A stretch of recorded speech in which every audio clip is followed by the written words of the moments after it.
This is a story about America's first frontier during the days of the American Revolution. It's a story about Daniel Boone marking a trail through the Cumberland Gap, America's first gateway to the West. And it's a story of my effort to honor my own fifth-grade grandfather who followed that trail over 2 centuries ago, in 1779, to arrive at one of the earliest settlements in Kentucky, Fort Boonesborough. Hello, I'm Curtis Penix, and my pioneer ancestor was Joshua Penix. His name appears on the monument erected outside the replica of Fort Boonesborough as a listing of early settlers who lived there.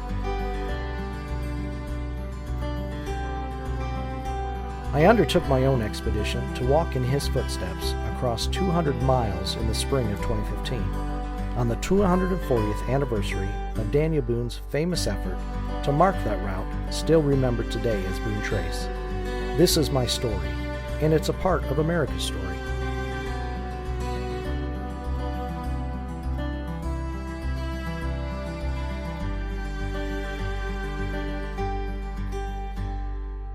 I begin my journey in today's Kingsport, Tennessee. At the time Joshua Penix began his trek in the 1770s, it was called simply the Long Island of the Halston. This was sacred ground for the Cherokees, a location for councils and treaties. Before it became Tennessee, it was ruled by colonial authorities of North Carolina and the British Crown. But this area was over the mountains, far from the British powers that be. The men and families who came here then, such as Daniel Boone and my ancestor Joshua Penix, were feeling quite independent of such distant governments. They had a strong desire to move west and to make a new life on new land. But that land at the time was controlled by its longtime inhabitants, Cherokees and Shawnees. So in March 1775, Judge Richard Henderson of North Carolina met with the headmen of the Cherokee tribes in a treaty at Sycamore Shoals and negotiated a purchase of lands in Kentucky to be settled by whites. Henderson hired Daniel Boone to mark a trail into Kentucky for others to follow. That trail became known as Boone Trace, and it's the route followed by hundreds of thousands of settlers through the Cumberland Gap and into Kentucky for the next 40 years. This is the route my fifth-grade grandfather followed to arrive at Fort Boonesborough. This is the route I follow on foot as well, and as best I can. Daniel Boone gathered together his crew of axemen to mark and clear the trail. They met at the Long Island of the Halston, and so I begin on March 10, the date of Boone's departure, from the downstream end of the island, from the nearby Netherland Inn, a museum of local history. I depart with the well wishes of family and a few friendly souls who came to see me off. We have clouds, but the forecast rain has not yet arrived. I'm in the company of constant traffic on the road. The hum of car tires on the pavement and the whooshing by of semis make it hard to hear the springtime noises of Tennessee and Virginia. The call of a distant crow, a blue jay, the chirping of spring peepers, the gurgling of streams. All these join in with the shuffling of my feet. My route west to Kentucky begins by heading east. Boone needed more men to cut the road than those he gathered at the Long Island. He would find more good hands at Anderson Block House, and that is my destination too. The site of the original Anderson Block House is northeast of the Long Island and about a mile south of the North Fork of the Halston River. This fortified building was a gathering place for travelers preparing to head into the wilderness. Small groups would wait there until others arrived, forming larger groups with more guns so they could travel in greater safety. A replica of the Anderson Block House sits today at Virginia's Natural Tunnel State Park. I'll be stopping there on my trek. By the day's end, I reach Moccasin Gap, a water gap cut through the Clinch Mountains and the first of 5 gaps that enabled easier passage through the mountains. It's the obvious path for beasts or man wanting to pass through with the least effort. On the north side of the mountains today lies Gate City, Virginia. I make my first night's camp nearby.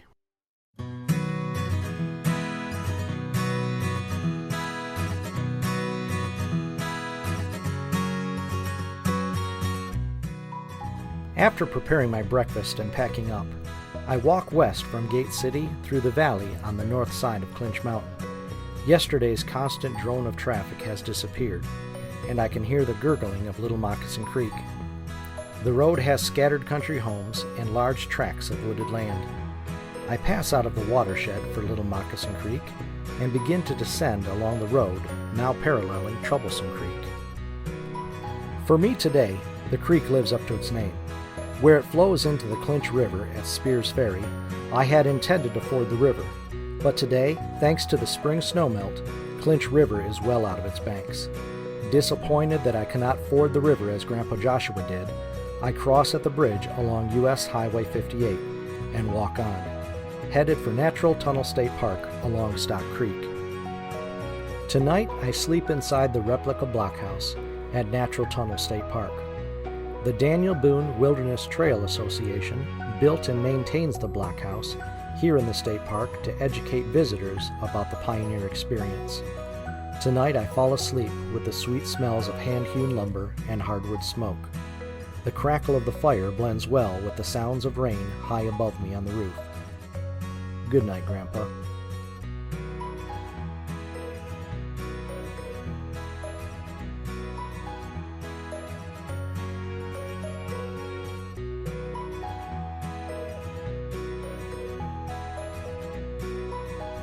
On day 3, I depart the blockhouse at 8:20 and ascend along Stock Creek, following a road along the creek Boone followed. I walk through Hunter Valley and Sunbright. From there, I descend along a road and a tributary of the North Fork of Clinch River. At late morning, I arrive at Duffield. From there, I can see the second gap of the 5, which provide passage through the mountains.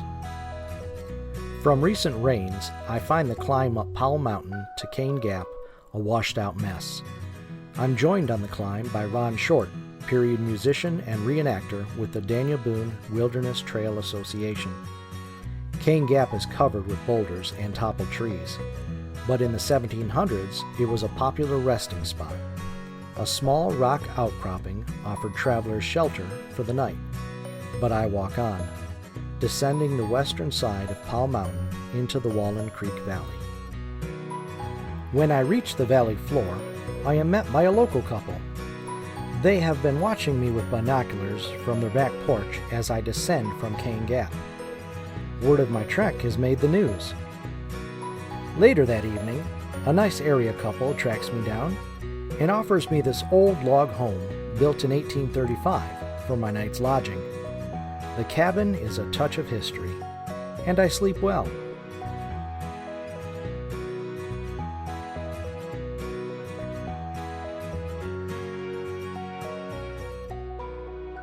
I depart after 8:30 on my 4th day on the trail. Wallen Creek leads me to U.S. Highway 58 in Stickleyville. There I pass a historical marker recounting one of the great tragedies in Daniel Boone's life. A year and a half before he marked Boone's Trace, Daniel was moving his family to Kentucky from North Carolina. Along this reach of Wallen Creek, Boone's 15-year-old son James was ambushed in camp and murdered along with others. This painful loss stalled the Boone family's efforts in moving on to Kentucky. Today I am walking a long day, trying to make up time and miles. The rain is much heavier today, and the wind is picking up. My gear has not fully dried since I left the blockhouse, and I'm feeling it in my bones. When I arrive in Jonesville, I recognize the early signs of hypothermia. My shivering increases. I cannot stop it. My concerns for health trump my injured pride and disappointment. I make a difficult decision. I adjust my plans once again and check into a motel for the night. I warm up, dry my gear, and plan for the drier weather that is coming. I do this with a stronger appreciation for the challenges my ancestor faced.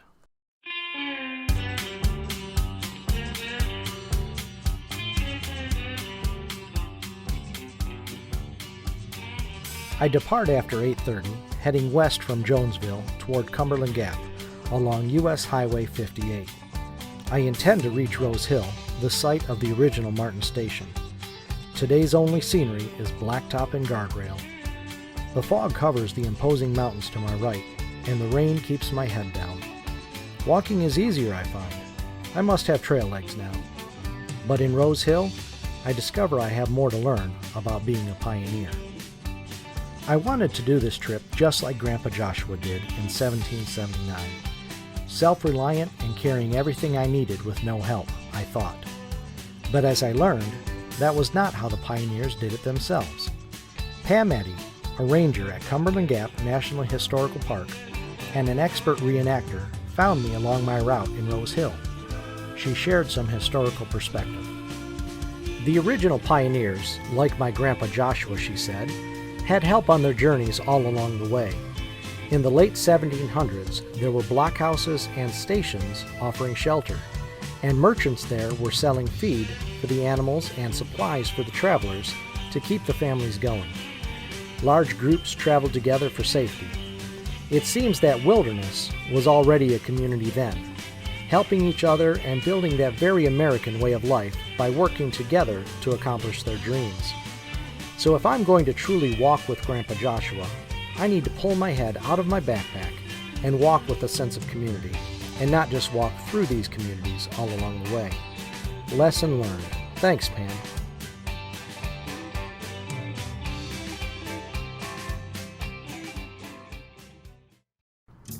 After leaving Rose Hill, I was joined on the 7-mile walk to Wilderness Road State Park by Isaac Kramer of Discover Downtown Middlesboro. Along the way, we passed the White Rocks, an obvious cliff at the ridge of the Cumberland Mountains. When pioneers saw this outcropping, they took heart, knowing they were only a day's trek from Cumberland Gap. And so are we. Wilderness Road State Park includes a reconstruction of Martin Station. Reenactor Billy Heck greeted me in the character of Colonel Joseph Martin, who founded the station in 1775. It was a refuge and a supply point in the wilderness for pioneers. Martin was a part of that community of supporters I, just the night before, have come to appreciate more. I am joined there as well by Givan Fox, a new colleague to be my hiking partner for the remainder of the trip. I am joined too by the person who has helped make my trek historically accurate, Dr. John Fox, Givan's father. Dr. Fox has spent the past 6 years searching out the original route of Boone Trace in Kentucky. Many portions have been known already, but through countless miles of travel and uncountable hours of research and collaboration with other investigators, Dr. Fox has uncovered many forgotten sections. Neil Hammond, one of the best-known experts on Boone Trace, laid the groundwork for this research decades ago. Dr. Fox has prepared detailed maps and marked the trail on the ground for Givan and me to follow and some of its challenging twists and turns. Leaving Martin Station, we are joined as well by a local reporter and her friend on our 6-mile hike to the Cumberland Gap campgrounds.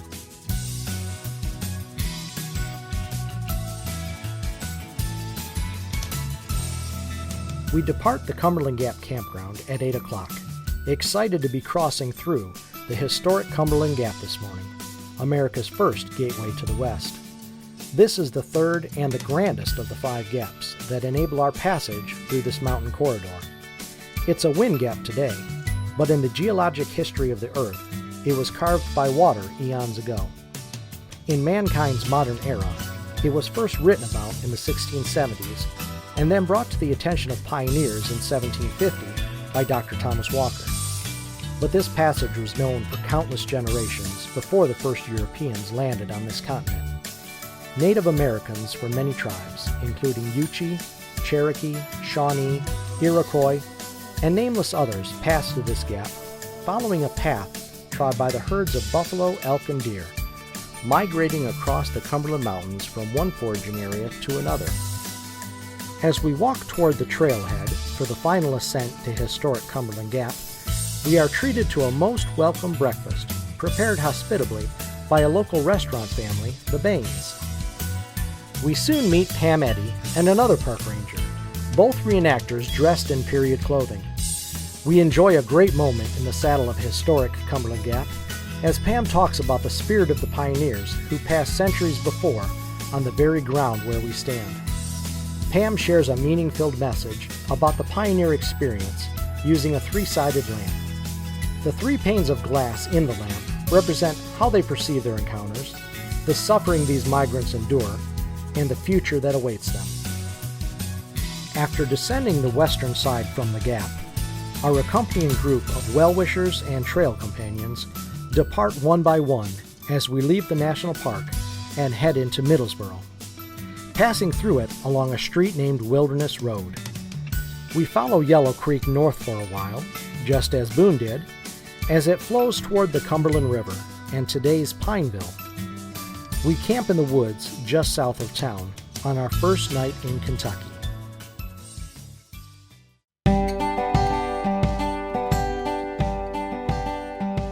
Breaking camp in the morning, we pass through the Narrows, a water gap cut by the Cumberland River through Pine Mountain Ridge, and the 4th of our 5 gaps offering passage into the promise of the pioneers' Kentucky.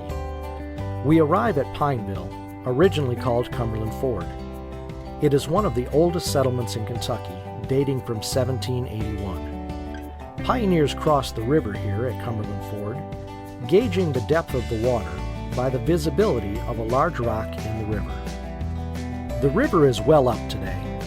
We cross the bridge and walk on, following the Cumberland River on the east side, confidently following the footsteps of our pioneer ancestors. Soon we come to Flat Lake, the junction of Boone Trace, the Warrior's Path, and the Wilderness Road. Commemorations in the park celebrate the Boone Trace as the most historically important route in the settlement of Kentucky. We make a very hard 20 miles today. Mike Mills, the local authority on Boone Trace through Knox County, leads us through the woods on a portion of the original Boone Trace. It has remained unchanged from the 18th century. We walk through the woods in a trench 4 feet deep. Undoubtedly, we are on the old road which carried thousands upon thousands of pioneers on foot and horseback. We followed this path until nightfall, discovering further passage to be cut off by impassable flowing stream. We make camp for the night on Chimung Mountain, reserving until morning our cross-country bushwhacking to get back on the road.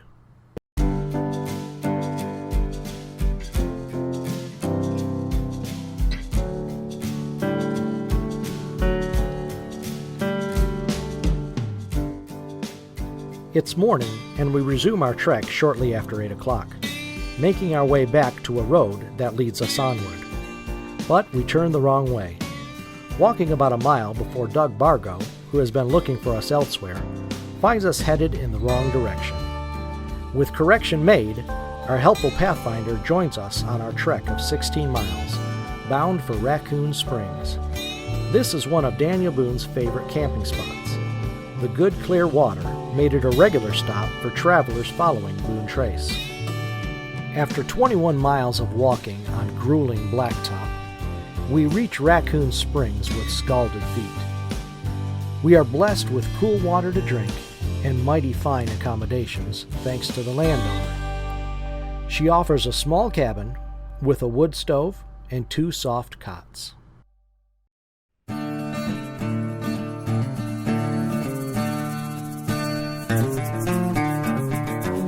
We leave Raccoon Springs at 8:30 with our water bottles freshly filled. Today we again follow part of the actual Boone Trace, untouched by development and still a dirt path. Leaving the Happy Hollow area, we continue along a road to Levi Jackson Wilderness Road State Park, and we follow a remnant of Boone Trace in the park.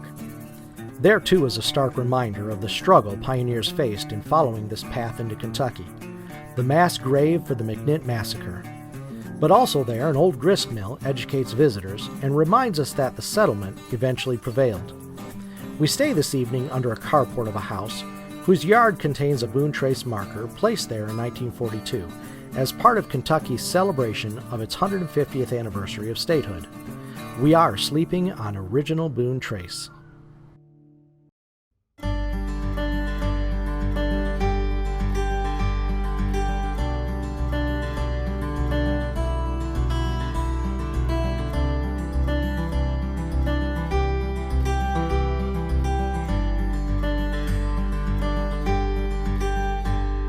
We depart this morning on a 12-mile trek passing through farm country.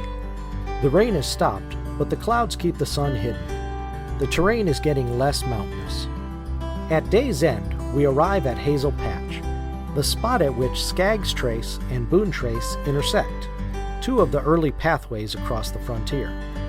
The nuts from the surrounding hazel trees fed the travelers along this route and attracted the game, which made this spot even more attractive to pioneer settlers and long hunters. It was here that John Woods built the blockhouse in 1793, one of the first permanent buildings put up in Kentucky. It served as a protective shelter for travelers on the dangerous Kentucky frontier. The blockhouse is long gone, but a stone marker commemorates its location. We set up camp in a more modern shelter, a barn with a wood stove. Much thanks to Warney Joseph, the landowner, for the hospitality.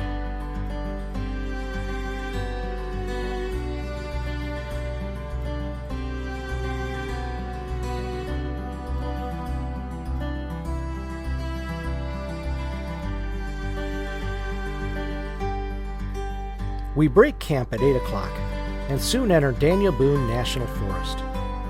Deep in the woods, we encounter a great find. More remnants of the original Boone Trace. A challenging walk off a dirt road leads us to a tree-shrouded cliff, a level piece of ground. We see a long, dished-out trail that follows the curve of the cliff. The view from the top of the cliff is beautiful. No doubt travelers, having climbed that hill, would rest themselves and their animals for a spell, to take in a view of the landscape ahead which awaited them. Below the cliffs, which drop some 50 feet to the valley floor, are small caves, the kind of places Boone was known to sleep in on his travels. We are camping on top of the cliff.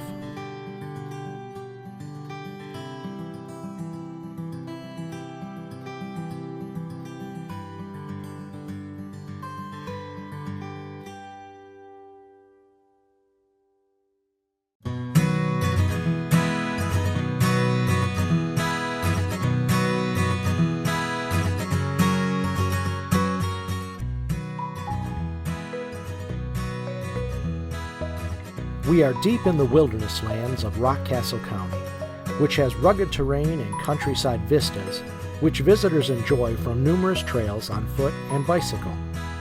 This morning, we descend from the cliff top to Mullen Station, through property made available for recreational purposes by the owner Larry Mullins. Then continue on through Crooked Creek and along Roundstone Creek to Orlando and then to Wildy. We are well into the forest on a footpath, but we are not on original Boone Trace, which is now overlain by railroad tracks. We are across the river, walking as close as laws will allow. We've had cool but sunny weather today, and tonight we sleep in Wildy.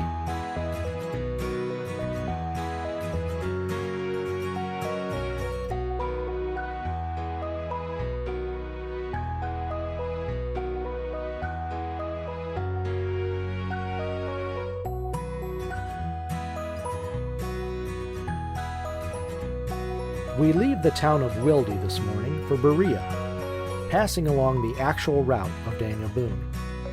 We walk north in a long and broad valley along Roundstone Creek between mountains. As the mountains close in at the head of Roundstone Creek, we walk through Boone Gap, the last of the 5 gaps providing pioneers passage into the bluegrass area. From there we walk into Berea, home of the famous Berea College, and the confusingly named Historic Boone Tavern, which has nothing to do with Daniel Boone except honoring him. It's historic for other reasons. Berea has been designated a trail town because 2 major paths cross here. Boone Trace passes from south to north, and the National Bike Trail crosses east to west. We continue north from Berea toward the outskirts of Richmond, bound for the site of Twitty's Fort. It was there in 1775, and only 15 miles from their destination, that a band of Shawnees attacked Daniel Boone's party just before dawn.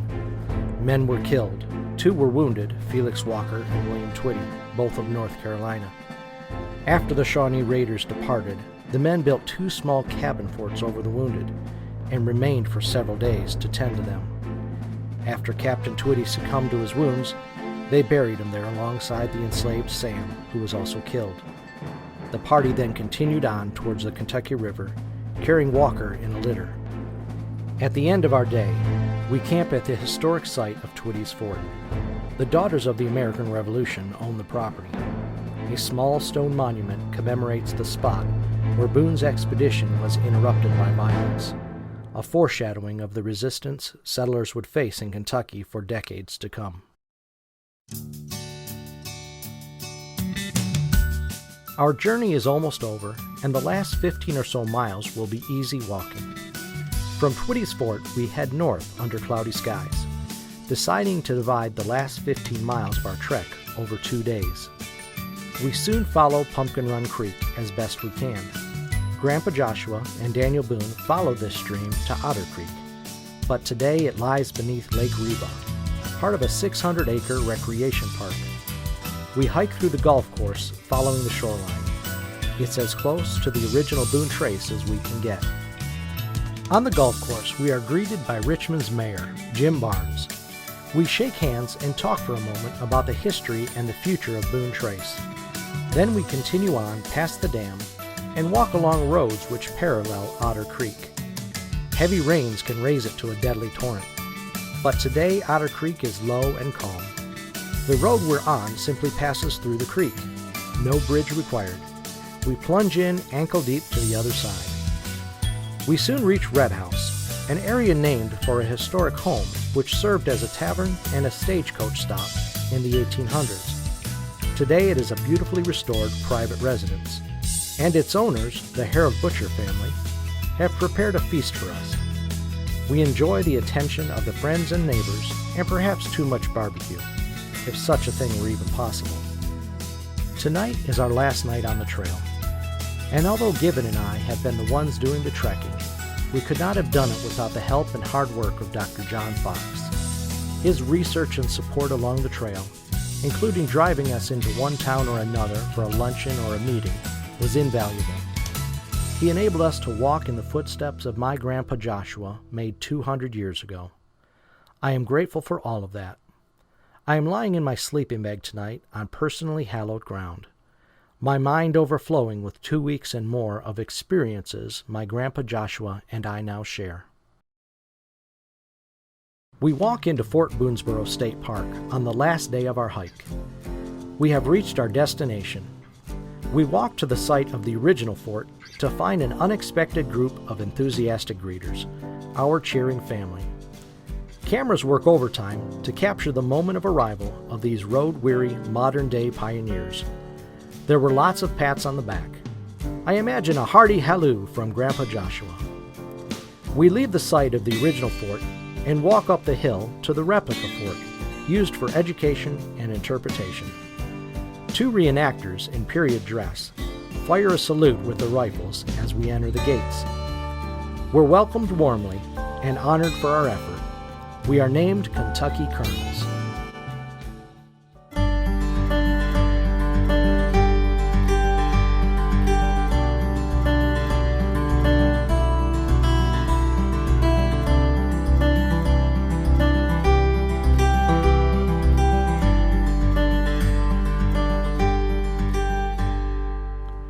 This may be the end of our adventure on Boone Trace, but it's just the beginning for many people who want to come to Eastern Kentucky and learn about this great piece of American history. Friends of Boone Trace was organized in 2012 to preserve the remnants and legacy of the route marked by Daniel Boone during March and April 1775, just before the American Revolution began. Boone Trace is the first road ever blazed into Kentucky for the purpose of bringing settlers into what would become the Bluegrass State. Boone Trace, which our friends group affectionately calls That Little Road, soon became a major migration route through which poured thousands of settlers into Kentucky.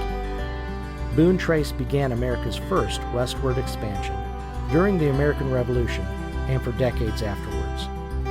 An estimated 47 million people in our nation today are descendants of someone who came through Cumberland Gap and walked along Boone Trace. Are you one of them? Come join us. For more information about Boone Trace, visit the website of Friends of Boone Trace or any of the collaborating organizations helping promote the history, heritage, and legacy of America's pioneer experience through education, entertainment, and recreation.